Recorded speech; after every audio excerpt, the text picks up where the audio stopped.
Welcome to Wizami, on this day series. Let's get straight to business and see what happened on the 4th of November in history. In 1429, during the Armagnac Burgundian Civil War, Joan of Arc liberates Saint-Pierre-le-Moûtier.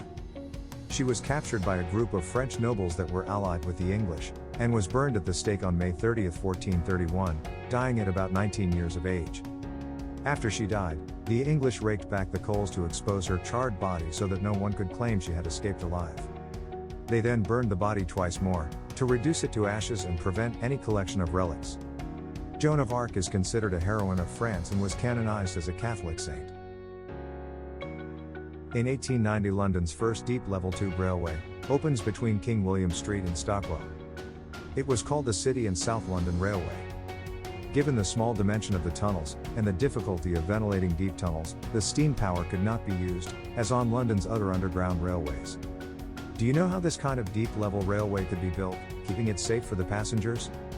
Let's find out, but before, we'd like to kindly ask you to subscribe to our channel right now and hit the bell icon to get notified when new episodes are released. The railway was originally intended for cable-hauled trains, but a system of electric traction using electric locomotives was chosen instead. This was fully experimental technology at the time.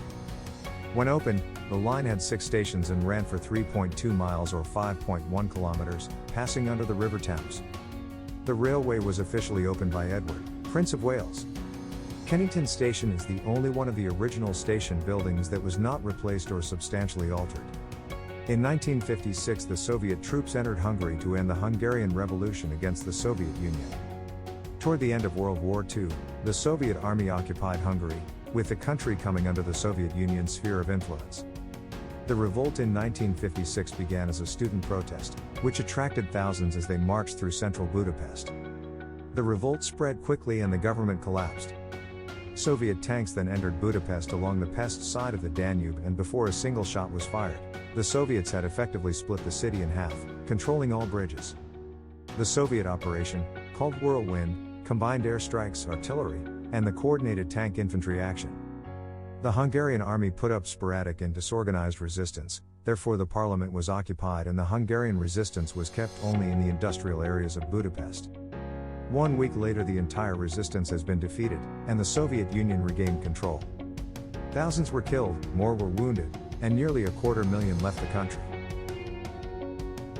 In 1973, the Netherlands experienced the first car-free Sunday, caused by the 1973 oil crisis. Highways were used only by cyclists and roller skaters.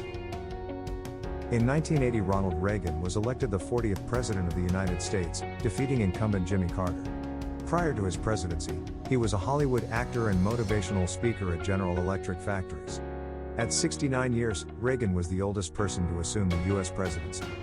When Reagan left office in January 1989, he held an approval rating of 68%. This level of approval was only experienced by Franklin D. Roosevelt, and later Bill Clinton. In 2008, Barack Obama became the first person of biracial or African American descent to be elected President of the United States. Barack Hussein Obama II was a civil rights attorney and an academic. The main reform that was passed is the Affordable Care Act, commonly referred to as Obamacare. But who elects the U.S. President? First, the primaries elections are held. These are a series of votes which will select a political party's candidate for president. Then, when Americans cast their ballots for the U.S. president, they are actually voting for a representative of that candidate's party. The voted person is known as an elector. Each state has a number of electors determined by its population, so every state has a certain number of these electoral votes, based on the number of congressional districts they have. 2 additional votes representing the state's Senate seats are added. Washington, D.C. is assigned 3 electoral votes, although having no voting representation in Congress. The candidate with the highest number of votes in a state claims all of that state's electoral votes.